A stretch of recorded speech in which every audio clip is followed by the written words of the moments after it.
আজ আমি তোমাদের সাথে শেয়ার করতে চলেছি পমফ্রেট মাছের সর্ষে পোস্ত। এটি গরম ভাতের সাথে খেতে ভীষণ সুন্দর খেতে লাগে। তো পুরো ভিডিওটা প্লিজ দেখার অনুরোধটি রইল। প্রথমে আমি কড়াতে দিয়ে দিলাম তেল।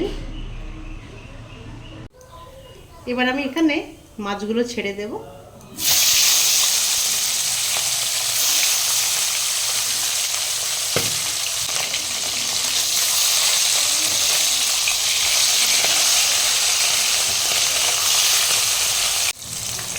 মাছটা আমার এখানে ভাজা হয়ে গেছে, এবার আমি এটাকে তুলে দিচ্ছি।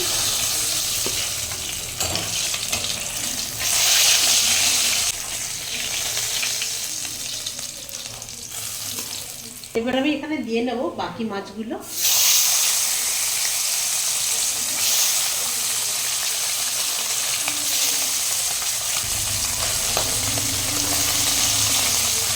এই মাছগুলো এখানে ভাজা হয়ে গেছে, এটাও আমি এখানে তুলে রাখছি। সব মাছগুলো আমি এখানে ভেজে প্লেটটাতে তুলে রাখলাম।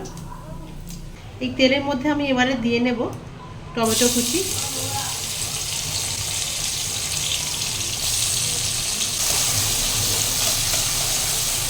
টমেটোটা এখানে ভাজা ভাজা হয়ে গেছে।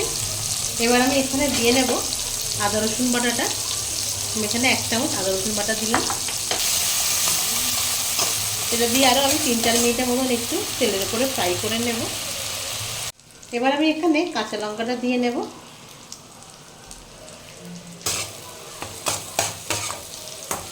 এবার আমি এখানে দিয়ে নেব একটু কাশ্মীরি লঙ্কা গুঁড়ো, আর আমি এখানে দিয়ে নেব হলুদ গুঁড়ো।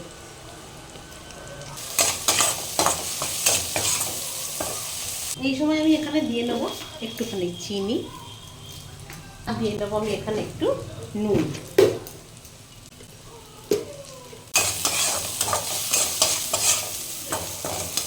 এই মশলাটা আমার এখানে রেডি হয়েই গেছে। আমি এখানে একটু পরিমাণ মতন জল।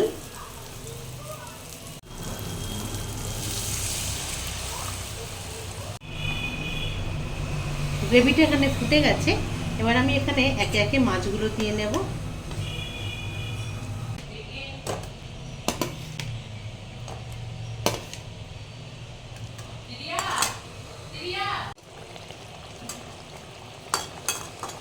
মাছগুলো সব আমি এখানে দিয়ে নিলাম। এবার আমি এখানে দিয়ে নেব 2 মিনিটের জন্য ঢাকা দিয়ে দেব।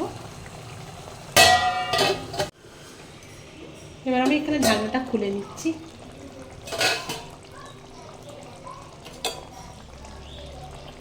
মাছগুলো আমি এখানে একটু উল্টে নেব।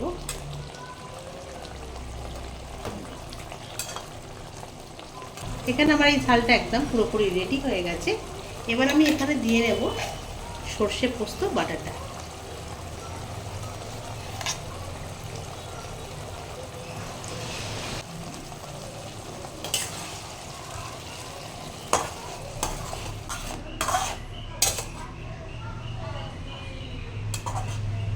ব্যাস আমার এটা রেডি একদম হয়ে গেছে। আমি এবার এটাকে নামিয়ে নিচ্ছি, কারণ সর্ষে পোস্ত দিয়ে তো বেশিক্ষণ ফোটাতে নেই, আবার তেতো হয়ে যাবে। তো আমার এটা কমপ্লিট হয়ে গেছে, আমি এটাকে এবারে নামিয়ে নিচ্ছি। আমি মাছটাকে এখানে ঢেলে নিলাম, আর আমি ওপর থেকে ছড়িয়ে দিলাম গ্রেভিটা।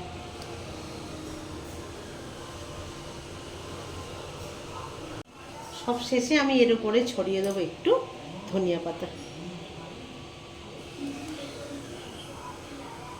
ব্যাস আমার এখানে এই মাছের গ্রেভিটা একদম রেডি। তোমাদের আজকে এই রেসিপিটা কেমন লাগলো অবশ্যই কিন্তু কমেন্টের মাধ্যমে জানাতে ভুলবে না। তাহলে আজকে এখানেই টাটা, দেখা হচ্ছে আবার নেক্সট ভিডিওতে।